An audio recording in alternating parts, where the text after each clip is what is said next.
안녕하세요. 저는 서울 노원구에 사는 50대 주부입니다. 남편 하나 믿고 두 아이 키우며 큰 풍파 없이 무난하게 살아왔다고 믿었던 사람이죠. 그런데 너무나 사소한 일을 계기로 그 굳건한 줄만 알았던 관계에 금이 가기 시작했습니다. 사건이 시작된 건 어느 평범한 저녁이었어요. 저는 여느 때처럼 저녁상을 올리고 설거지를 끝낸 뒤 안방에 들어가 잠자리를 준비했습니다. 남편은 거실 소파에 앉아 텔레비전을 보고 있었고, 저는 늘 하던 대로 침대 위에 이불을 펴고 베개를 가지런히 정리했죠. 바로 그때였습니다. 제 베개 위에 가느다란 머리카락 한 올이 놓여 있는 게 눈에 들어왔어요. 베개에 머리카락이 떨어지는 거야 흔한 일이니 그저 무심코 치워버리면 그만이었죠. 하지만 전 잠시 동작을 멈추고 그 머리카락을 가만히 바라봤습니다. 색이 좀 이상했거든요. 남편 머리색도 제 머리색도 아닌 노란색의 머리카락이었어요. 그것도 검은 머리가 자라며 색이 바란 게 아니라 누가 봐도 일부러 물들인 듯한 또렷한 노란빛이었습니다. 저는 머리를 염색하지 않아요. 흰머리가 삐져나와도 그냥 두는 편이라 제 머리는 군데군데 새치가 섞인 검은색 그대로였죠. 남편은 더 말할 것도 없고요.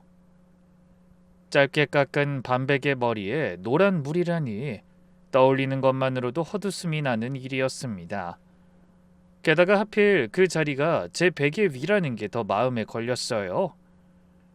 실은 그런 일이 있기 전날 전 오랜 친구의 모친상 부고를 받고 지방에 다녀왔습니다. 경상도라 길도 멀고 빈소를 지키다 보니 자정이 다 되어서야 겨우 집에 돌아올 수 있었죠. 새벽같이 나가 꼬박 하루 동안 집을 비운 셈이었습니다. 집에 돌아왔을 때 남편은 이미 잠들어 있었고 저도 피곤함에 쩔어 씻는 둥 마는 둥 하고 그대로 골아 떨어졌어요. 그래서 그날 밤에는 아무것도 눈치채지 못했습니다. 하지만 다음 날 차분히 잠자리를 준비하다 이상한 낌새를 차리게 된 겁니다. 제가 집을 비운 그 하루 사이에 누군가 제 침대, 제 자리에 누워 있을지도 모른다는 생각으로 등줄기에 식은땀이 흐르는 기분이었죠. 만일 지방 근무 중인 큰딸이 다녀갔다면 저한테 연락이 왔을 것이고 군대에 간 아들이 휴가를 나왔을 리도 없었죠. 더구나 두 아이 다 그런 머리색을 할 이유가 없었습니다. 큰딸은 늘 흑당같이 검은 머리를 고수하는 아이였고 아들은 군인인데 길고 노란 머리라니 어디 가당키나 한 일인가요? 그래도 저는 혹시나 싶은 생각이 들어 거실 쪽을 슬쩍 돌아보며 남편을 향해 조심스럽게 물었습니다. 여보, 어제 혹시 애들이나 누가 집에 왔었어? 남편은 텔레비전에서 눈을 떼지 않은 채 심드렁하게 대답했습니다. 아니, 오긴 누가 와. 나 혼자 있었지. 그래? 혹시 큰애 왔다 간 거 아니야? 아니, 아무도 안 왔다니까 왜 자꾸 물어? 제가 예민해서 그런지 그날따라 남편의 말투도 어딘가 퉁명스럽게 느껴졌습니다. 그래서 손에 쥔 머리카락을 차마 보여주지 못하고 슬그머니 화장대 서랍에 넣었어요. 왠지 모르게 그걸 보여주면 안 될 것 같은 기분이 들더라고요. 아무도 안 왔다는데 그럼 저 머리카락은 도대체 누구 거야? 길이도 제법 길잖아. 적어도 어깨까지는 너끈히 내려올 것 같은데 분명히 여자 머리카락이 틀림없어. 그런 생각이 들자 몰려들던 잠이 한순간에 달아나 버렸습니다. 그래도 저는 애써 마음을 다잡았어요. 별일 아닐 거라고. 어디서 옷자락에 묻어왔거나 바람결에 날아들었을 수도 있다고 저 자신을 달랬습니다. 20년이 훌쩍 넘는 세월을 한 지붕 아래 살아온 사람을 그깟 머리카락 한 올로 의심하는 건 우리가 함께 걸어온 세월에 대한 도리가 아니라고 여겼으니까요. 그런데 이상하게도 그날 밤은 좀처럼 잠이 오지 않았습니다. 침대에 누운 채 어둠 속에 뒤척이다 보니 지난 며칠 사이 이상하게 여겼던 일들이 하나둘 떠오르기 시작했어요. 곰곰이 되짚어보니 남편이 그맘때 부쩍 똑같은 말을 되풀이하고 있다는 생각이 들었거든요. 처음 그 얘기를 꺼낸 건 며칠 전 저녁 밥상에서였어요. 여보, 그 처갓집 갔다 온 지 오래되지 않았어? 장모님도 뵐 겸 며칠 다녀와. 처음 그 말을 들었을 때 그저 고마운 마음이 앞섰습니다. 평소 살가운 말 한마디 못하는 사람이 갑자기 친정 얘기를 꺼내니 의외라는 생각이 들었지만 반갑기도 하더군요. 그래도 저는 대수롭지 않게 웃어 넘겼어요. 갑자기 무슨 친정이야. 엄마랑 통화했는데 잘 지내고 계셔. 다음 달에 생신이니까 그때 가보면 돼. 에이, 장모님도 이제 연세가 있으신데 틈날 때마다 가서 인사드리면 좋지. 생신은 생신이고 애들도 다 나가 있어서 집에 바쁜 일도 없는데 가서 한 사나흘 푹 쉬다 오면 좋잖아. 생각지 못한 남편의 말에 제가 눈을 크게 뜨고 되물었어요. 사나흘씩이나? 당신 밥은 어쩌고? 에이, 내 밥이야 알아서 대충 챙겨 먹으면 되는 거지. 그런 건 신경 쓰지 말고 다녀와. 그래도 저는 웃으며 손을 내저었습니다. 됐어. 난 그냥 집이 제일 편해. 가도 하루면 충분하지 뭘 며칠씩이나 있어. 그런데 남편은 그날 한 번으로 그치지 않고 다음 날도 그 다음 날도 틈만 나면 비슷한 말을 슬며시 꺼냈어요. 여보, 친정 갔다 오라는 거 생각해봤어? 알았어. 나중에 시간 나면 다녀올게. 하지만 남편은 이상하리만치 계속 그 말을 물고 늘어졌습니다. 나중에 말고 이번 주말에 가는 거 어때? 뭐? 이번 주말? 그럼 나랑 같이 다녀올까? 에이, 내가 같이 가면 그게 어디 당신 쉬는 거야? 난 다음 달 생신에 갈 테니까 이번엔 당신 혼자 가서 장모님이랑 둘이 오붓하게 지내다 와. 전 그제야 좀 이상하다는 생각이 들어 남편을 빤히 쳐다봤습니다. 당신 왜 그렇게 나를 친정에 못 보내서 안달이야? 무슨 일 있어? 뭐 이런 무슨 일? 이 사람이 생각해줘도 난리네. 그냥 당신 고생하는 것 같아서 그러지. 남편은 그렇게 얼버무리고는 슬그머니 말을 돌렸습니다. 그런데 노란 머리카락을 손에 쥔 그날 밤, 그 모든 말들이 전혀 다른 의미로 제 머릿속에 떠올랐어요. 혹시 이 인간이 내가 집을 비우길 은근히 바란 거 아니야? 내가 친정에 가 있는 그 며칠 동안 집에서 뭔 일을 벌이려고 그런 거 아니냐고. 한번 그런 생각이 고개를 들기 시작하니 의심은 꼬리에 꼬리를 물고 번져갔습니다. 평소 같으면 그냥 흘려보냈을 사소한 장면들까지 자꾸만 마음에 턱턱 걸렸어요. 며칠 전 남편이 통화를 하다가 제가 방에 들어서자 황급히 목소리를 낮추던 일이 있었습니다. 늦은 밤 휴대전화를 들여다보다가 제가 다가가면 슬그머니 화면을 엎어놓던 모습도 떠올랐죠. 평소라면 눈에 담지도 않았을 그런 장면들이 그날따라 하나하나 또렷하게 되살아나더라고요. 생각이 거기까지 미치자 전 옆에서 곤히 잠든 남편의 옆 얼굴을 가만히 바라봤습니다. 그 오랜 세월 한 이불 속에서 부대끼며 살아온 사람이었어요. 겉으로는 무뚝뚝해도 누구보다 속정은 깊고 한눈 팔 줄 모르는 우직한 사람. 제가 알아온 남편은 분명 그런 사람이었습니다. 설마 이 사람이... 그럴 리가. 그렇게 속으로 중얼거리면서도 가슴 한쪽에서 스멀스멀 피어오르는 불안감은 좀처럼 가라앉힐 수가 없었습니다. 다음 날 날이 밝고 남편이 출근한 뒤에도 저는 그 머리카락을 차마 버리지 못했어요. 그래서 화장지에 곱게 싸서 서랍 깊숙한 곳에 넣어둔 그 머리카락을 몇 번이나 꺼내봤습니다. 마치 무슨 풀기 어려운 사건의 열쇠가 될 증거라도 되는 것처럼 말이죠. 한편으로 생각하니 그런 저 자신이 우습기도 하고 서글프기도 했습니다. 나이 들어 남편을 더 믿어줘야 하는데 그러지 못하고 의심하는 제 모습이 낯설고 한심했거든요. 그날 하루는 집안일이 도무지 손에 잡히지 않았습니다. 청소기를 돌리다가도 빨래를 개다가도 허공에 시선을 두는 일이 잦아졌어요. 머릿속에는 온통 한 가지 물음만 맴돌았습니다.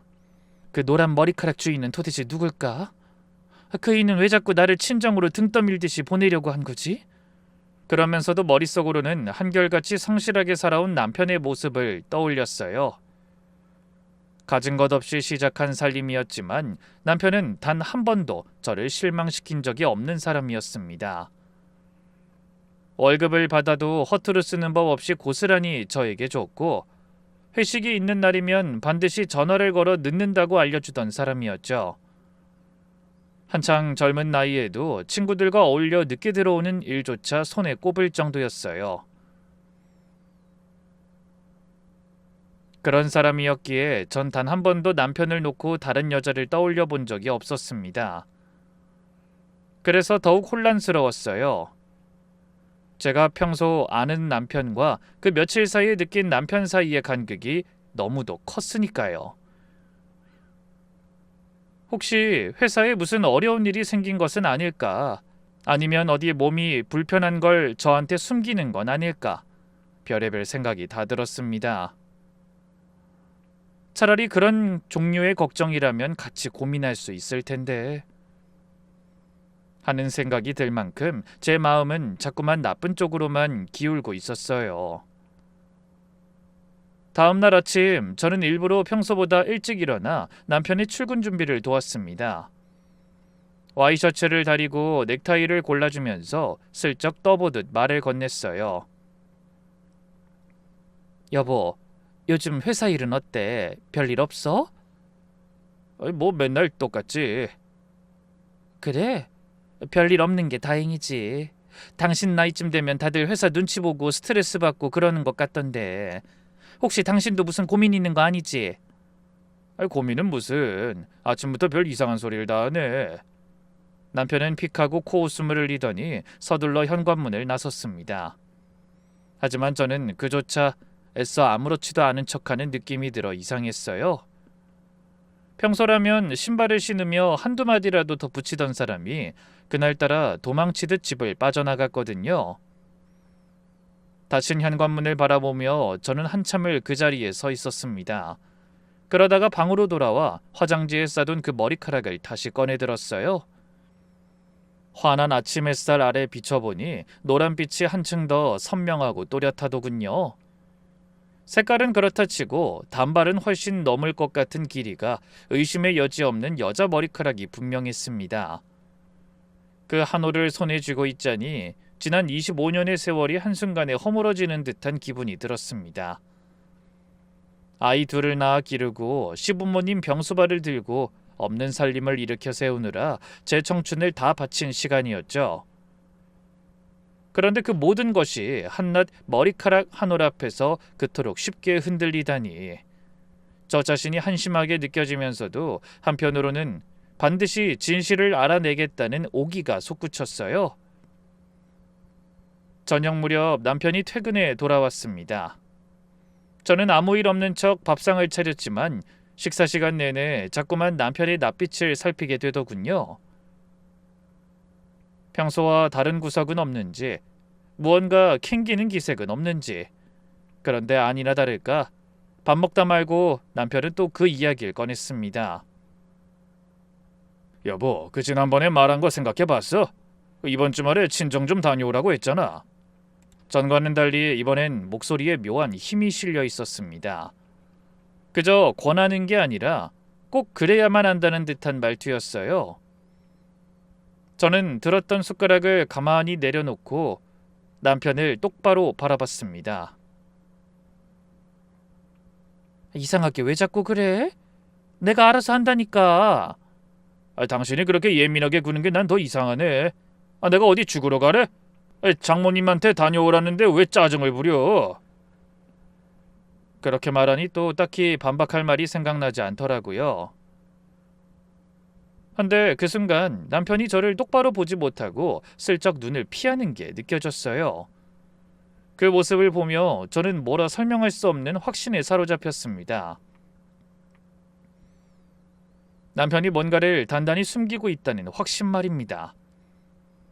오랜 세월을 함께 보낸 사람만이 알아챌 수 있는 미세한 흔들림 같은 걸 놓치지 않은 거죠. 전 그날 밤 내내 뒤척이며 어떻게 해야 할지 고민했어요. 무작정 따져 묻는다고 될 일이 아니라는 건 분명했죠. 만에 하나 정말로 무슨 일이 있는 거라면 남편은 결코 순순히 입을 열 사람이 아니니까요. 오히려 저만 우스운 사람이 되고 진실은 영영 묻혀버리게 될지도 모를 일이었습니다. 그렇다면 방법은 하나뿐이었어요. 남편이 바라는 대로 친정에 가는 척하는 것. 그것이 그 사이에 남편이 뭘 하는지 제 두 눈으로 직접 확인하는 것뿐이라는 생각이 들었죠. 평생 거짓말로 남을 속여본 적도 누구를 뒤쫓아본 적도 없는 제가 다른 누구도 아닌 남편을 상대로 그런 일을 꾸미게 될 줄은 정말이지 상상조차 못했습니다. 이불 속에서 그런 생각을 하고 있자니 가슴이 두근거리고 손끝이 차갑게 식어갔어요. 무섭다는 생각도 들고 한편으로는 이 모든 게 부질없는 기호이길 간절히 바라기도 했습니다. 차라리 제 의심이 보기 좋게 빗나가서 나중에 혼자 멋쩍게 웃어넘길 수 있는 해프닝으로 끝나기를 그렇게 빌고 또 빌었죠. 그렇게 그날 밤 저는 마음을 굳혔습니다. 남편이 바라는 대로 친정에 다녀오겠다고 하고 실제로는 대체 무슨 일이 일어나고 있는 건지 알아보겠다고요. 이튿날 아침 전 일부러 남편 들으라는 듯 친정엄마와 통화하는 척했어요. 엄마, 나 이번에 며칠 내려갈게. 그이가 다녀오라고 등을 떠밀어서. 뭐 드시고 싶은 거 없어? 저는 통화 버튼을 누르지도 않고 조용히 전화기에 대고 혼자 떠들었습니다. 남편이 안심하도록 통화하는 신용만 한 거죠. 거짓말을 입에 올리느라 살짝 떨리는 목소리를 눈치채진 않았는지 곁눈으로 남편의 눈치를 살피면서요. 하지만 남편은 아무것도 모르는지 갑자기 표정을 환하게 밝히는 걸 전 똑똑히 봤습니다. 제가 전화를 끊고 웃으며 곁에 서자 남편이 만족스러운 표정으로 묻더군요. 장모님한테 가기로 한 거야? 잘 생각했네. 가서 푹 쉬다 와. 응? 그러더니 제 어깨를 토닥이기까지 했어요. 그 손길이 어찌나 낯설게 느껴지던지 저는 애써 아무렇지 않은 척 고개를 끄덕였습니다. 남편은 친정에 가져갈 보따리까지 챙겨놓은 저를 향해 웃으며 인사하고 출근했어요. 조심해서 잘 다녀와. 도착하면 전화하고. 장모님한테 안부 전해줘. 알았어. 당신도 밥 잘 챙겨 먹어. 걱정하지 말고 간 김에 아예 일주일은 푹 쉬다 와도 돼. 나는 생신 때 내려간다고 꼭 말씀드려주고. 알았어. 도착하면 전화할게. 저는 평소와 다름없는 목소리로 인사를 건넸지만 가슴은 미친 듯이 뛰고 있었습니다. 그날 오후 집을 나선 저는 곧장 버스 터미널로 향하는 척하다가 발길을 돌려 동네에서 조금 떨어진 허름한 모텔로 들어갔어요. 친정에 내려가는 대신 거기에 방을 잡고 며칠간 남편을 지켜볼 작정이었거든요. 낯선 모텔방에 짐을 풀고 앉아있자니 별의별 생각이 다 들었습니다. 내가 지금 무슨 짓을 하고 있는 건가 싶어 헛웃음이 나오기도 하고 정말 무슨 일이 있으면 어쩌나 싶어 마음이 무겁기도 했어요. 평생 가족밖에 모르고 살아온 제가 남편을 몰래 지켜보겠다고 모텔방에 숨어 있다니. 거울에 비친 제 모습이 어찌나 초라하던지 한숨이 절로 나왔습니다. 그래도 이왕 시작한 일 끝을 봐야겠다는 생각으로 마음을 다잡았어요. 거기서 흐지부지 돌아간다면 계속 그 의심스러운 마음을 안고 살아야 하는데 그건 저에게 생지옥에서 사는 것과 다름없었으니까요. 그래서 저는 그날 남편이 퇴근할 무렵부터 모자를 푹 눌러쓰고 마스크로 얼굴을 가린 채 우리 집 대문이 훤히 내다보이는 골목어기 놀이터 벤치에 자리를 잡았어요. 누가 보면 영락없이 수상한 사람이었지만 그때 저는 그런 걸 따질 처지가 아니었습니다. 남편이 언제 집에 올지 모르니 잠시도 한눈을 팔 수가 없었거든요. 한참을 아무것도 못하고 대문만 바라보다 보면 답답한 마음에 다 때려치우고 싶었어요. 하지만 몇 번이나 마음을 다잡았죠. 그렇게 남편을 지켜보기 시작했어도 별 이상함이 느껴지진 않았어요. 첫째 날은 아무 일도 일어나지 않았습니다. 평소처럼 퇴근한 남편이 집으로 들어간 뒤 다시 밖으로 나오지도 누군가 찾아오지도 않더라고요. 그리고 다음 날에도 마찬가지였어요. 주말이라 늦은 아침에야 부스스한 얼굴로 밖으로 나온 남편이 동네 마트에서 장을 보고는 도로 집으로 들어가더군요. 그 뒤로는 종일 집 밖으로 나오지도 않았어요. 저는 김밥 한 줄로 끼니를 때우며 하루 종일 대문을 지켰지만 남편은 그저 여느 때와 다름없는 평범한 주말을 보내는 듯 했습니다. 행여 누가 집에 찾아오진 않을까 눈에 불을 켜고 살펴도 대문을 드나드는 사람은 아무도 없었어요. 배도 고프고 좀도 쑤셨지만 저는 꼭 참고 어두워질 때까지 그 자리를 지켰습니다. 혹시 내가 괜한 의심을 한 건가? 그냥 옷에 묻어있다가 딸려 들어간 머리카락 아니야? 그런 생각이 들자 한편으론 안심이 되면서도 다른 한편으로는 머쓱하기 짝이 없었어요. 그날 밤 모텔로 돌아온 저는 잠을 설치며 이런저런 생각에 시달렸습니다.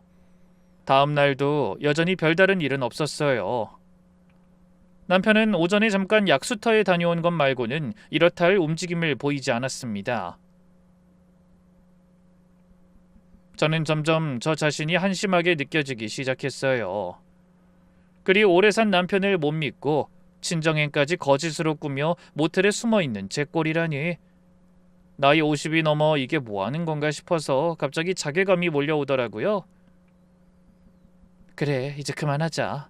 내일 아침에는 집에 돌아가서 모든 걸 솔직하게 털어놓는 거야. 혹시나 뭐 다른 이유가 있을 수도 있으니까. 서로 숨김없이 털어놓다 보면 오해도 풀리겠지. 남편을 지켜본 지 3일째가 되는 오후, 전 그렇게 마음을 고쳐먹었습니다. 그 머리카락도 그냥 우연히 어디서 묻어들어온 거라고 그렇게 믿기로 했어요. 괜한 의심으로 아까운 시간을 허비하고 친정에 가지도 않으면서 거짓말까지 한 게 남편한테 미안하기까지 했습니다. 집에 돌아가면 주말에 제대로 먹지도 못했을 남편에게 따뜻한 밥상을 차려주고 그동안의 의심을 마음속으로 조용히 털어버리자고 다짐했죠. 그렇게 생각하니 마음이 한결 가벼워지더군요.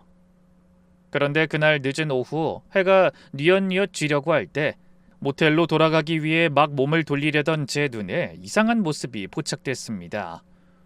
남편이 평소답지 않게 말끔하게 차려입고 집을 나서는 게 보이는 거예요. 주말에 어디 별로 갈 데도 없는 사람이 외출복까지 갖춰 입은 모습에 저도 모르게 발걸음을 멈췄습니다.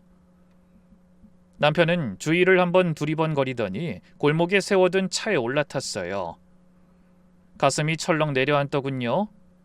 저는 황급히 큰 길가로 달려가 마침 지나는 택시를 잡아타고 기사님께 황당한 부탁을 했습니다. 기사님 죄송한데 저 앞에 출발하는 흰색 차 좀 따라가 주세요. 너무 티가 나거나 가깝지 않게요. 택시기사는 의아한 표정으로 저를 한번 돌아봤지만 이내 말없이 차를 출발시켰어요. 차는 동네를 벗어나 한참을 달리더군요. 복잡한 도심을 지나고 낯선 동네로 접어들더니 점점 더 외진 곳으로 향했어요. 저는 행여 남편을 놓칠세라 택시 안에서 두 손을 꼭 맞잡고 앞서가는 익숙한 차의 꽁무니만 뚫어지게 바라봤습니다. 그렇게 한참을 달린 끝에 남편의 차는 어느 한적한 골목 앞에 멈춰섰어요. 저도 거기서 조금 떨어진 곳에 택시를 세우고 차에서 내렸습니다. 그러고는 주차된 다른 차들 뒤에 몸을 숨긴 채 남편을 지켜봤죠. 그런데 잠시 후 한 젊은 여자가 골목 저편에서 걸어오는 게 보였어요. 그 여자를 본 순간 저는 숨이 턱 막히는 줄 알았습니다. 어깨를 살짝 덮는 단발의 노란 머리였기 때문이죠. 제 베개 위에 떨어져 있던 바로 그 머리카락과 같은 빛깔, 같은 길이의 머리를 한 주인공이 떡하니 눈앞에 나타난 거예요. 한눈에 봐도 저나 남편보다 젊은, 아니 어려도 한참 어려 딸뻘은 되어 보이는 여자였습니다. 헌데 남편이 그 여자를 보더니 웃으며 반갑게 다가가더라고요. 두 사람은 무슨 이야기를 나누는 듯 하더니 남편이 품에서 두툼한 봉투 하나를 꺼내 여자에게 건넸습니다. 여자가 그 봉투를 받아들고는 고개를 꾸벅 숙이더군요. 그 광경을 지켜보는 제 손은 부들부들 떨려왔습니다. 봉투라니, 그 봉투 안에 든 건 현금이 분명했어요. 남편이 젊은 여자에게 돈을 건네는 모습을 제 두 눈으로 똑똑히 보고 있자니 머릿속에서 새하얘지는 기분이었습니다. 그래, 결국 이거였어. 내가 괜한 의심을 한 게 아니었어. 어쩐지 그렇게 날 친정으로 보내려고 안달하더라니. 이제 저 여자를 데리고 우리 집으로 가려는 건가? 내가 상긋집에 갔던 그날도 분명히 그랬던 게 틀림없어. 감히 내 집, 내 침대에 다른 여자를 끌어들여? 그것도 저렇게 새파랗게 어리고 막 노는 것 같은 여자를? 불과 몇 시간 전까지 집으로 돌아가 남편에게 따뜻한 밥상을 차려주려 했던 저 자신이 우습기 짝이 없었습니다. 지난 이틀간 품었던 미안함과 죄책감이 한순간에 분노로 뒤바뀌는 순간이었죠. 차라리 아무것도 못 봤더라면 좋았을 것을. 두 눈으로 직접 보고 나니 역시나 제 생각대로 두 사람은 거기서 헤어지지 않았습니다. 하지만 차에 올라타는 대신 남편이 앞장서고 여자가 그 뒤를 따라 골목 안쪽에 있는 낡은 빌라로 함께 들어가더라고요. 그런데 앞장서 걷는 남편의 발걸음에 전혀 주저함이 느껴지지 않는 게 한두 번 드나든 사이가 아닌 것 같았습니다. 두 사람의 모습이 빌라 안으로 사라지는 걸 지켜보며 전 그 자리에 그대로 얼어붙어 버렸습니다. 다리에 힘이 풀려 주저앉을 것만 같았지만 벽에 기대어 정신을 가다듬었죠. 단둘이 자연스럽게 한 집으로 들어간다는 게 뭘 뜻하겠어요? 제 남편이 젊은 여자와 부적절한 사이라는 게 분명한 거잖아요. 그 충격과 공포는 뭐라 표현할 수 없을 만큼 엄청난 감정이었습니다. 저는 떨리는 손으로 휴대폰을 꺼내 두 사람이 사라진 빌라를 사진으로 찍어뒀어요. 너무 놀라고 긴장해 잊어버릴지도 모른다고 생각했거든요. 비록 두 사람이 함께 들어가는 건 못 찍었지만 나중을 위해서라도 빌라 호수까지 똑똑히 보이도록 여러 장을 나누어 사진에 담았습니다. 그러고는 비틀거리는 걸음으로 그 자리를 빠져나왔어요. 한 발 한 발 떼는 것조차 힘에 붙여 골목 담벼락을 손으로 짚어가며 겨우 걸음을 옮겼습니다.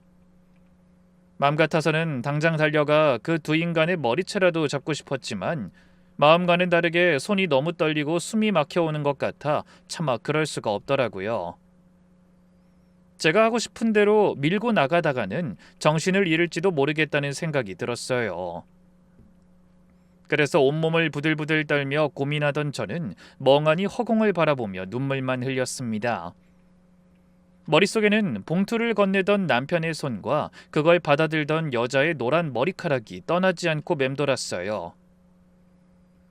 분하고 억울하고 서러운 마음이 한꺼번에 몰려들어 도저히 감정을 주체할 수가 없었죠.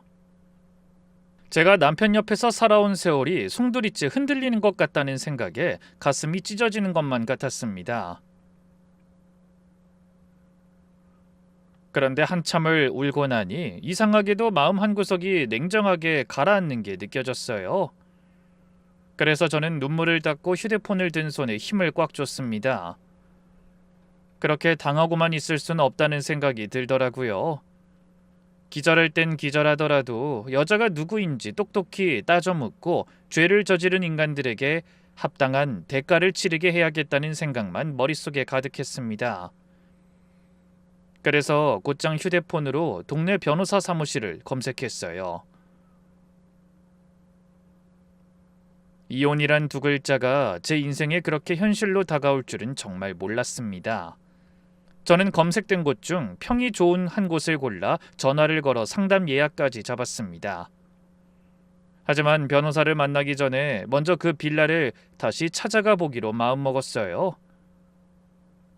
사진 몇 장과 짐작만으로 긴 결혼 생활에 마침표를 찍을 수는 없는 노릇이었으니까요.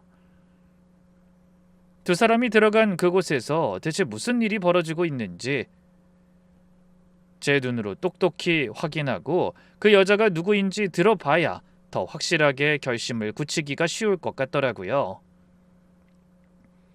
그 뒤로 한참을 골목어귀에 서서 마음을 추스른 저는 도로 발길을 돌려 남편이 사라진 빌라로 향했습니다. 그대로 모텔로 돌아가 밤새 혼자 속을 끓이느니 차라리 당장 제 두 눈으로 똑똑히 확인하는 편이 낫겠다는 생각도 들었어요. 생각해보면 그날이 아니고선 기회가 없었습니다. 주말이 지나면 남편은 또 아무 일 없었다는 듯 멀쩡한 얼굴로 출근할 테고 저 역시 친정에 다녀온 척 시치미를 떼야 할 테니까요. 그러면 그 모든 진실은 영영 어둠 속에 묻혀버릴 게 뻔했습니다. 두 사람이 빌라에 함께 있는 그 순간을 놓쳐선 안 된다는 생각만 들었어요. 저는 떨리는 다리를 억지로 움직여 낡은 빌라의 계단을 올랐습니다. 두 사람이 들어간 집 앞에 서니 안에서 두런두런 떠드는 소리가 새어 나오더군요. 저는 숨을 죽이고 현관문에 귀를 바짝 갖다 댔습니다. 그러자 조용한 집안에서 여자가 말하는 소리가 또렷하게 들려왔어요. 이렇게까지 안 해주셔도 되는데 매번 죄송해서 어떡해요. 감사합니다, 큰아빠. 순간 저는 제 귀를 의심했습니다. 큰아빠라니 내가 잘못 들은 건가? 그런데 뒤이어 들려온 남편의 목소리는 제가 잘못 들은 게 아님을 확인해 줬습니다. 아니, 무슨 소리야? 큰아빠가 조카 챙기는 게 당연한 거지. 네 아빠 생각하면 내가 진짜 어떻게든 찾아봤어야 하는 건데. 조카라니, 큰아버지라니, 두 사람이 나누는 대화는 제가 지난 며칠간 굳게 믿어온 모든 것을 한순간에 뒤집어 놓았습니다. 불륜이라 굳게 믿고 변호사 사무실에 상담 예약까지 잡아둔 마당에 노란 머리 여자의 정체가 남편의 조카라니? 너무나 뜻밖이라 진실이 뭔지 도저히 갈피를 잡을 수가 없었습니다. 저는 더 이상 문 밖에 서서 엿듣고만 있을 수가 없다는 생각이 들었어요. 그래서 침을 꿀꺽 삼키며 떨리는 손으로 현관문을 두드렸죠. 잠시 후 문이 열리고 저를 발견한 남편의 얼굴이 사색이 되는 게 보였습니다. 여보, 아니 당신이 여길 어떻게... 당신이야말로 여기서 뭐 하는 거야? 저 아가씨는 또 누구고? 침착하려 해도 자꾸 목소리가 떨려왔어요. 남편은 한동안 말을 잇지 못한 채 저와 노란머리 여자를 번갈아 바라보기만 했습니다. 그 여자도 영문을 모른 채 어쩔 줄 몰라 하며 서 있더군요. 결국 남편은 긴 한숨을 내쉬더니 저를 안으로 들였습니다. 비좁고 허름한 집안에는 살림이라고 부르기도 민망할 만큼 단출한 세간이 놓여 있었어요. 그런데 말없이 집안을 둘러보던 제 눈에 한쪽 벽에 놓인 영정사진이 보였습니다. 사진 속 주인공이 무척 낯익어 자세히 바라보니 남편과 어딘가 모르게 닮은 듯 다른 얼굴이었죠. 그때 오래전 빛바랜 사진으로만 본 적 있는 남편의 남동생이 떠올랐습니다. 저는 고개를 돌려 남편을 바라보며 물었어요. 이 사람 혹시 도련님? 그러자 남편은 말없이 고개를 끄덕였습니다. 저는 눈을 동그랗게 뜨고 물었죠. 아니 어떻게... 도련님 20 간 넘었을 때 집 나가서 연락도 안 된다고 하지 않았어? 맞아. 근데 얼마 전에 연락이 닿았고 얘는 그 녀석 딸 내 조카야. 그러자 예상치 못한 그 말에 너무 놀라서 저도 모르게 입을 틀어막았습니다. 노란머리 여자가 남편의 조카라니. 그 사실을 알고 나자 조금 전 봉투를 건네던 모습이 전혀 다른 의미로 다가오기 시작했어요. 제가 아무 말도 못하고 바라보기만 하자 남편은 그제야 제가 모르고 있던 오랜 가족사를 털어놓기 시작했습니다. 당신한텐 차마 말할 수가 없었어. 너무 오래 묻어둔 얘기라. 남편에겐 어릴 적부터 사이가 각별하던 남동생이 하나 있었습니다. 그런데 그 동생이 사춘기 무렵 갑자기 부모님에게 등을 돌리고 방황하기 시작하더니 끝내 형인 남편과 크게 다투고 집을 뛰쳐나가 연락마저 끊어버렸다는 얘기까진 저도 익히 알고 있었던 거예요. 그런데 제가 모르고 있던 더 큰 비밀이 있었다는 건 그날 처음 남편의 입을 통해 듣게 됐어요. 그땐 정말이지 그 녀석이 왜 그러는지 도무지 알 수가 없었어. 멀쩡하던 애가 어느 날부터 부모를 원수 보듯 하고 사고만 치고 다니니 난 그저 철없이 엇나가는 거라고만 여겼지. 그래서 다그치고 윽박지르기만 했어. 그게 그렇게 평생 후회로 남을 줄도 모르고. 남편의 목소리에는 깊은 회한이 배어 있었습니다. 동생이 집을 나간 뒤 어머니는 그 일로 속을 끓이다 암을 얻어 세상을 떠났고 아버지마저 술로 세월을 보내다가 간경화로 부인의 뒤를 따라가셨다고 했어요. 남편이 양친을 모두 잃은 동안에도 동생은 끝내 모습을 드러내지 않았고 남편은 오랜 세월 그런 동생을 가슴 깊이 원망하며 살아왔다고 했습니다. 솔직히 나는 그 녀석을 영영 안 보고 살아도 그만이라고 생각했어. 부모님 임종도 안 지킨 자식을 어떤 얼굴로 봐야 할지 모르겠어서. 그런데 수십 년 소식 한 통 없던 그 동생이 얼마 전 뜻밖의 연락을 통해 다시 남편 앞에 나타났다고 하더군요. 그런데 그 모습은 남편이 상상했던 것과는 너무도 달랐습니다. 동생이 이미 암으로 죽음을 앞둔 처지였던 겁니다. 그리고 그 마지막 순간에 남편은 평생 몰랐던 진실을 뒤늦게야 듣게 됐다고 했습니다. 그 녀석이 다 죽어가는 목소리로 그러더라. 사실은 자기가 어릴 때 우연히 비밀을 알아버렸다고. 우리 두 형제의 어머니가 다르다는 걸. 저는 움찔했지만 남편의 말을 방해하지 않기 위해 숨을 죽이고 다음 말을 기다렸습니다. 내 친어머니는 아버지가 다른 여자한테서 애를 낳은 일로 충격을 받고 집을 나가셨다고 하더라. 그리고 객지를 떠돌다 쓸쓸히 돌아가셨다는 거야. 그 빈자리를 그 녀석을 낳은 여자가 들어와 차지했던 거고. 그런데 난 그것도 모르고 평생 그 사람을 친어머니로만 알고 자란 거였어. 남편은 떨리는 목소리로 말을 이어가다 감정이 복받치는지 잠시 숨을 고르더군요. 근데 그 녀석은 사춘기에 우연히 그 사실을 알아버렸던 거야. 자기가 아버지 외도로 태어난 자식이고 그 일로 자기가 그렇게 따르던 형의 친어머니가 집을 나가 돌아가셨다는 걸. 어린 마음에 그 죄책감을 어떻게 견뎠겠어. 그래서 부모를 원망하고 그렇게 미친 듯이 엇나갔던 거였어. 나한텐 차마 입이 안 떨어져서 끝까지 말도 못하고 그 무거운 비밀을 30년 넘게 혼자 짊어지고 살았던 거야.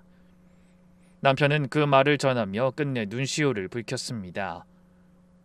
시동생은 임종을 앞두고서야 형에게 연락해 비로소 자신이 평생 안고 살아온 상처를 털어놓은 모양이었어요. 그래서 남편도 그제야 원망만 했던 동생이 실은 누구보다 외롭고 고통스러운 삶을 살아왔다는 것을 알게 된 거죠. 걔가 그러더라. 미안하다고. 자기는 축복 속에 태어난 게 아니라 내 어머니의 피눈물 속에 태어났다는 사실을 도저히 참을 수가 없었다고. 근데 그 모든 사실을 숨긴 채 부모님 두 분이 멀쩡한 얼굴로 웃으며 살아가는 걸 더는 참을 수가 없었다는 거야. 그러면서 염치 없지만 자기 딸이랑 몸 아픈 아이 엄마를 좀 부탁한다고 그 말을 마지막으로 남기고 눈을 감았어. 곁에서 그 말을 가만히 듣고 있던 노란머리 조카가 눈물을 닦아내며 조심스레 입을 열었습니다. 안녕하세요, 큰엄마. 전 지영이라고 합니다. 이렇게 인사드리게 될 줄은 몰랐는데 아빠가 돌아가시기 전까지 정말 힘드셨어요. 항암 치료비도 감당이 안 됐고 엄마도 당뇨가 심해서 계속 치료를 받으셔야 했거든요. 그래서 남겨질 저를 걱정하는 마음에 큰아버지한테 연락하신 것 같아요. 근데 걱정하지 마세요. 저 혼자 힘으로도 잘해나갈 수 있어요. 조카의 사정은 듣는 것만으로도 가슴이 아팠는데 어떻게든 짐이 되려 하지 않으려 노력하는 모습을 보니 마음이 더 쓰리더군요. 아버지의 암 치료비와 어머니의 당뇨 병원비를 대느라 그 어린아이가 빚더미에 앉은 채 낮에는 식당에서 밤에는 편의점에서 쉴 새 없이 일하고 있다고 하더라고요. 하루에 2~3시간 겨우 눈을 붙일까 말까한 고된 나날을 보내면서도 틈틈이 미용학원에 다니며 기술 하나라도 더 익히려고 안간힘을 쓰고 있다고 했어요. 언젠가 제 손으로 번듯한 미용실을 차리는 것이 그 고단한 삶을 버티게 하는 유일한 꿈이라고도 하더군요. 그 말을 듣는데 애가 어찌나 기특하고 또 안쓰럽던지 가슴이 먹먹했습니다. 어른들도 자기 자식 하나 건사하기가 버거워하는 세상에 그 어린 것이 아픈 부모를 둘이나 떠받치며 제 앞가림까지 하느라 발버둥치고 있었던 거예요. 저는 아이를 안쓰러운 눈으로 바라보다 무의식적으로 이런 말을 툭 내뱉고 말았습니다. 그런데 너는 머리색이 왜 이렇게 요란한지 물어봐도 될까? 제가 조심스레 묻자 조카는 멋쩍게 웃으며 자기 머리카락을 매만졌어요. 아, 이거요? 실은 미용학원에서 염색 실습을 하는데 모델 구하기가 어디 쉬워야죠. 그래서 원생끼리 서로 머리를 빌려줘요. 제 머리로 친구들이 연습하고 저도 친구들 머리로 연습하고 그러다 보니 이렇게 됐어요. 지금은 노란색인데 다음엔 보라색이 들지도 몰라요. 그 말을 하며 애써 웃는 얼굴을 보니 저는 부끄러워 고개를 들 수가 없었습니다. 제 베개 위에 떨어져 있던 그 노란 머리카락, 제가 불륜의 증거라며 화장지에 싸서 서랍에 넣어두며 벼르던 그것이 실은 기특하고 안쓰러운 조카의 머리였을지도 모를 일이었죠. 저는 남편을 향해 침착하게 물었습니다. 근데 이 조카가 혹시 며칠 전에 우리 집에 온 일이 있었어? 사실 내 베개에 노란 머리카락이 떨어진 걸 보고 오해를 해서. 그런 제 물음에 남편이 흠칫 놀라더니 이렇게 대답했어요. 아, 그게 사실은 얘가 집에 올 수 없는 상황이 생겨서 내가 잠깐 우리 집에 데려갔던 거야. 그 안방에 욕실이 있으니까 거기서 편하게 씻고 쉬라고 하고 난 작은 방에서 잤지. 사실은 오늘도 내가 짐을 챙겨가자고 여기 온 거였어. 당분간 우리 집에 있다가 안 되면 어디 다른 곳을 알아봐 주려고. 뭐? 아니 무슨 사정이길래 집을 놔두고. 그리고 아프다던 동서는 어디 있는 거야? 재수 씨는 요즘 상태가 갑자기 안 좋아져서 입원 중이야. 그 얘가 병원 오가며 엄마 챙기랴 알바하랴 공부하랴 몸이 10개라도 모자란 형편이지. 그제야 저는 남편이 그토록 저를 친정으로 보내려 했던 이유를 어렴풋이 깨닫게 됐어요. 조카는 안쓰럽고 저에게 이 모든 사정을 어떻게 설명해야 할지 몰라 앞은 막막하고 그래서 시간을 벌려던 안간힘이었던 것 같아요. 그런데 우리 부부의 이 얘기를 가만히 듣고 있던 아이가 한숨을 쉬며 입을 열었습니다. 큰아빠, 저 거기 안 갈래요. 더는 신세지고 싶지 않아요. 만약에 그 사람들이 거기까지 알게 되면 저 때문에 큰엄마까지 무서운 일을 당하실지 모르잖아요. 저는 뜻모를 조카의 말에 궁금증이 일어 물었습니다. 신세라니, 그런 말하지 말고 사정이 있으면 얼마든지 와 있어도 괜찮아. 근데 그 사람들이라니 누구를 말하는 거야? 그런 제 물음을 듣고 있던 조카의 얼굴에 문득 깊은 그늘이 드리워지는 걸 저는 놓치지 않았어요. 무언가 아직 털어놓지 못한 더 큰 근심이 남아있는 듯한 표정이었습니다. 저 큰엄마, 사실은요. 조카가 머뭇거리며 입을 떼는 순간 현관 쪽에서 거칠게 문을 두드리는 소리가 요란하게 울렸습니다. 쾅쾅쾅. 금방이라도 문짝을 부술 듯한 소리에 조카의 얼굴이 새파랗게 질려버렸어요. 큰아빠, 또 그 사람들이 왔나 봐요. 조카는 사색이 된 채 온몸을 부들부들 떨기 시작했습니다. 저는 영문을 몰라 남편과 조카를 번갈아 바라봤어요. 대체 누가 무슨 일로 이 가여운 아이를 그토록 두려움에 떨게 만드는 것인지 뭔가 엄청난 진실이 숨어있는 것만 같아 등골이 오싹해졌습니다. 남편은 문을 열지 않으려 버티는 것 같았지만 밖에서 너무 소란을 피워 그대로 버티기가 힘들었어요. 결국 남편이 굳은 얼굴로 현관문을 열자 험상궂은 사내셋이 기다렸다는 듯 안으로 우르르 밀고 들어왔습니다. 집 안으로 들어서기가 무섭게 신발을 신은 채로 방바닥을 쿵쿵 밟고 세간을 발로 툭툭 걷어차며 험악한 분위기를 만들더군요. 한눈에 봐도 기세가 예사롭지 않았어요. 번들거리는 양복에 팔뚝마다 시퍼런 문신을 드러내고 험악한 욕설로 좁은 집안을 가득 메우며 위압적으로 저희 세 사람을 내려다보더군요. 아이 꼬맹이, 지난번엔 어디 숨어 있었어? 돈 갚을 날짜가 한참 지났는데 코빼기도 안 보이면 어떡하냐? 무리 중 우두머리로 보이는 사내가 능글맞게 웃으며 말했습니다. 조카는 새파랗게 질린 얼굴로 대답도 하지 못하고 어쩔 줄 몰라 했죠. 저는 어안이 벙벙한 채 사내들을 막아서며 떨리는 목소리로 물었습니다. 누구신데 남의 집에 함부로 들어오는 거예요? 돈이라니 무슨 돈을 갚으라고 이래요? 그러는 아줌마는 누구야? 이의 어미는 비실비실하더니 우리가 뭐라고 하기 전에 픽 쓰러져서 구급차 타고 실려갔지 아마?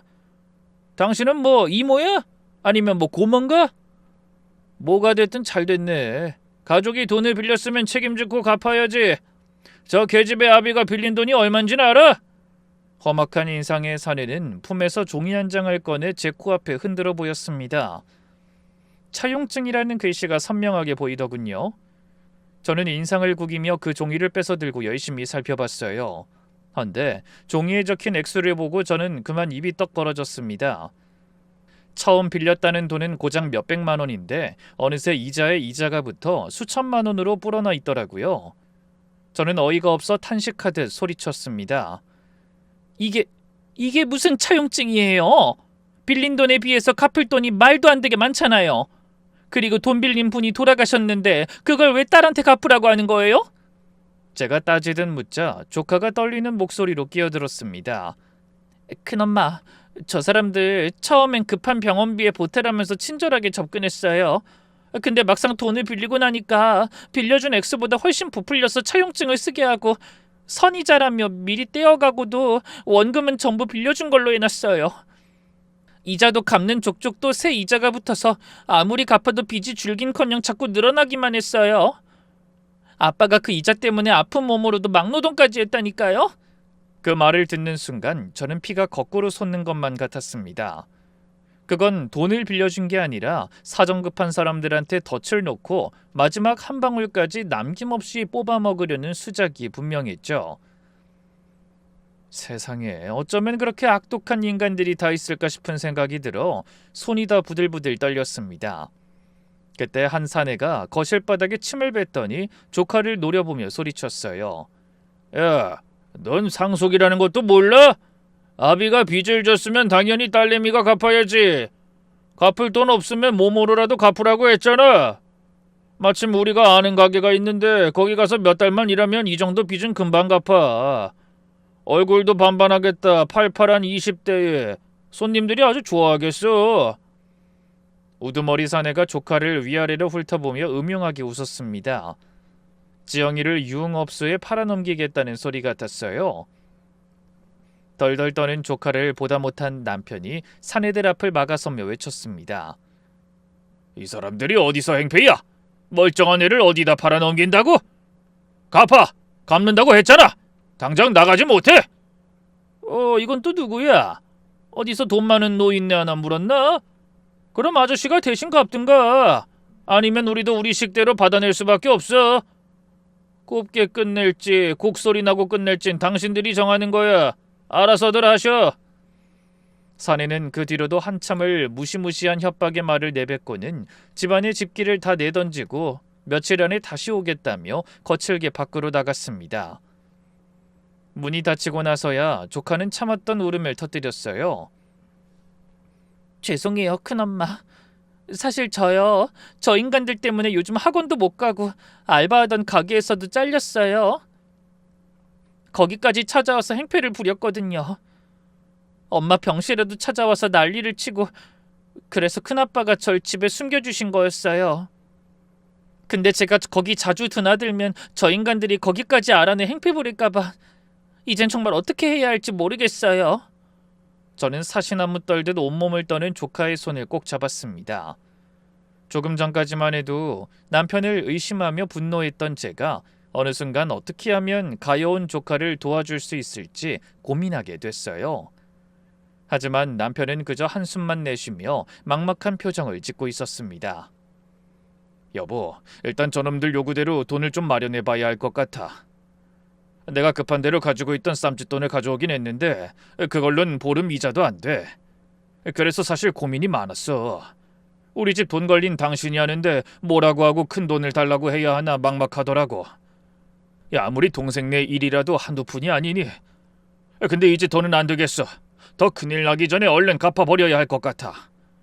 하지만 전 그런 남편의 말에 손사래를 쳤습니다. 안 돼. 그건 절대 안 될 말이야. 제 단호한 태도에 남편이 의아한 얼굴로 바라봤어요. 전 그런 남편을 향해 진지한 얼굴로 말했습니다. 여보, 잘 생각해봐. 저런 인간들한테 한번 돈을 주기 시작하면 제대로 끝이나 나겠어? 또 무슨 말도 안 되는 핑계로 이자랑 연체료를 부풀리지 몰라. 일단 저 차용증부터가 새빨간 거짓말이잖아. 빌려준 돈보다 부풀려졌고 법에서 정한 이자보다 몇 배는 더 받아 챙기는 거. 저건 다 명백한 불법이라고. 저는 얼마 전 텔레비전을 보다가 주워들은 이야기를 떠올렸어요. 시청자들의 고민을 변호사가 직접 해결해주는 아침 프로그램이었죠. 헌데 그때 들은 얘기를 떠올리다 퍼뜩 생각난 일이 있었습니다. 맞아, 변호사 사무실. 내가 거기 상담 예약을 잡아뒀잖아.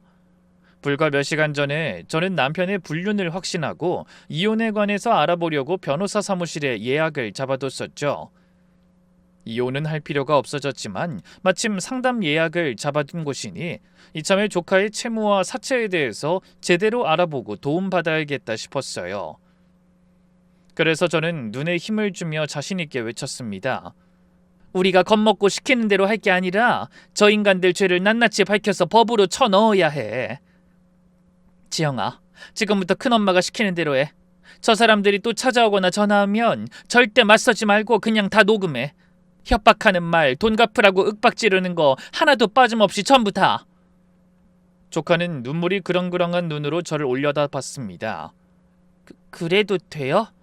저 사람들이 알면 가만 안 둘 텐데. 걱정하지 마. 저런 인간들이 제일 무서워하는 게 바로 증거야. 그동안 받은 협박 문자도 절대 지우지 말고 저 가짜 차용증도 또 보여주거든 사진으로 찍어둬. 네가 실제로 빌린 돈이 얼마고 지금까지 갚은 돈이 얼만지 통장 내역도 싹 정리하고. 그렇게 증거를 모아두면 저 인간들이 한 짓이 전부 불법이라는 게 드러날 거야. 내가 얼마 전에 사채에 시달리는 사람이 상담하는 얘기를 들은 적이 있어. 그러고는 떨리는 손으로 휴대폰을 꺼내 조금 전 사내가 흔들어 보였던 그 차용증의 내용을 생각나는 대로 메모해뒀습니다. 부풀려 적힌 액수와 처음 빌렸다는 원금, 그리고 사채업자들이 내뱉은 협박의 말까지 하나도 빠뜨리지 않고 적었어요. 손이 떨려 한참 걸렸지만 그게 나중에 그 악당들을 올가맬 올가미가 되리라 믿으면서요. 조카는 그제야 조금 마음이 놓이는지 그동안 받은 협박 문자며 통화 녹음이 휴대전화에 남아있다고 하더군요. 무서워서 차마 지우지도 못한 채 쌓아두기만 한 모양이었어요. 저는 그 하나하나가 전부 소중한 증거라며 절대 지우지 말고 잘 보관하라고 신신당부했습니다. 그리고 남편을 향해 단단히 일렀어요. 당신은 지영이 엄마가 입원한 병원에 연락해서 그 사람들이 또 찾아오면 바로 알려달라고 해. 그리고 우리 내일 당장 변호사부터 만나러 가자. 내가 알아본 곳이 있어. 이제 당신 혼자 끙끙 앓지 말고 나랑 같이 풀어나가자고. 남편은 그제야 굳었던 얼굴을 풀고 감동에 겨운 하지만 조금 놀란 눈빛으로 절 바라봤습니다. 하긴 평생을 조용하게만 살아온 제가 그렇게 독한 마음을 먹게 될 줄은 저 자신도 몰랐어요. 하지만 어리고 가여운 조카가 그런 악랄한 인간들의 소나기에서 짓밟히는 꼴을 도저히 더는 두고 볼 수가 없었습니다. 그날 밤 저는 모텔이 아닌 그 빌라에서 조카의 곁을 지켰어요. 그리고 다짐했죠. 악랄한 인간들에게 반드시 자신이 저지른 죄에 맞는 대가를 치르도록 끝까지 싸우겠다고 말입니다. 다음 날 저희 부부는 조카를 데리고 예약해둔 변호사 사무실을 찾았어요. 그동안 모아둔 협박 문자와 통화 녹음, 부풀려 적힌 차용증과 통장 거래 내역까지 빠짐없이 펼쳐 보이자 변호사는 진지한 표정으로 이렇게 말했어요. 이건 단순한 빚 독촉이 아니라 명백한 범죄입니다.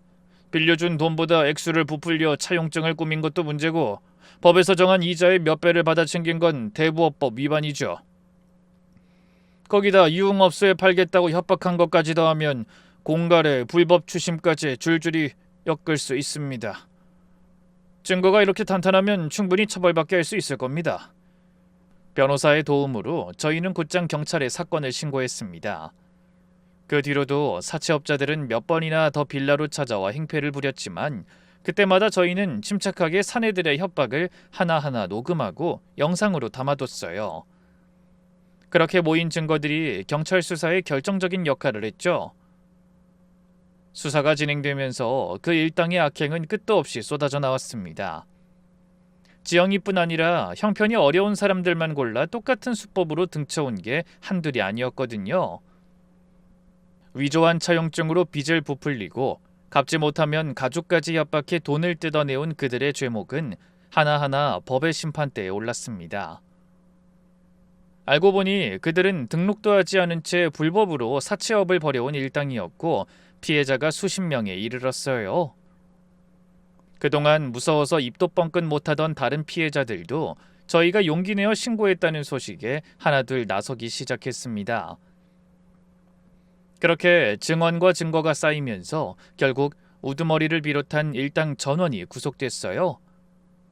법정에서는 무거운 처벌이 내려졌고 위조된 차용증은 모조리 효력을 잃어 조카를 괴롭히던 그 끔찍한 빚도 깨끗이 사라졌죠. 죄지은 인간들이 마땅한 대가를 치르는 모습을 보고 있자니 그동안 울분으로 가득 찼던 가슴이 그제야 후련하게 뚫리는 것만 같았어요.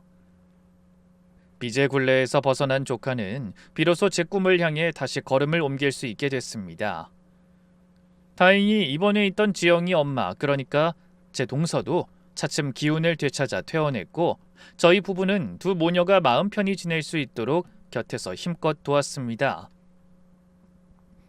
그동안 빚쟁이들에게 쫓기느라 변변히 약도 챙기지 못했다는 동서를 저는 친동생처럼 살뜰히 보살폈어요. 처음엔 미안해서 어쩔 줄 몰라 하던 동서도 시간이 지나며 저에게 마음을 열고 의지하게 되었습니다. 그렇게 1년쯤 지났을까요? 조카는 마침내 미용 자격증을 손에 쥐었습니다. 저와 남편은 그 기특한 아이가 제 손으로 힘찬 미래를 꾸려나갈 수 있도록 작은 미용실 차리는 일을 기꺼이 거들었어요. 가게 문을 여는 날 지영이는 제 손을 꼭 잡고 눈물을 글썽이며 말했습니다. 큰엄마, 정말 고맙습니다.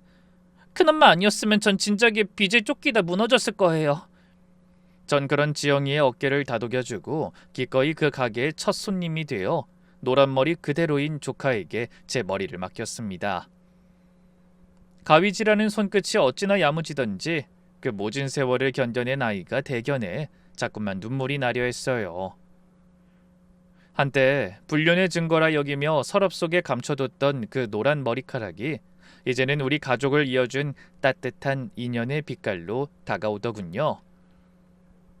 전 그날 지영이 덕에 정말 오랜만에 고운 갈색으로 머리를 물들여 봤습니다. 돌이켜보면 참 신기한 일이었어요. 베개 위에 떨어진 머리카락 한 올로부터 시작된 그 작은 오해가 오히려 잃어버린 줄로만 알았던 가족의 행복을 되찾아준 셈이 됐으니까요. 그 일로 저희 부부는 의지할 곳 없던 조카를 친딸처럼 품게 되었고 남편이 동생을 지켜주지 못해 가슴에 묻어뒀던 한도 그제야 조금이나마 풀 수 있게 되었습니다. 저는 지금도 그 노란 머리카락을 떠올리면 입가에 미소가 번지고 가슴이 따뜻해지는 걸 느낍니다. 그럼 사연을 함께 하신 여러분의 앞날에도 행복과 희망이 가득하시길 바라며 저는 이만 인사드리겠습니다. 모두 건강하세요.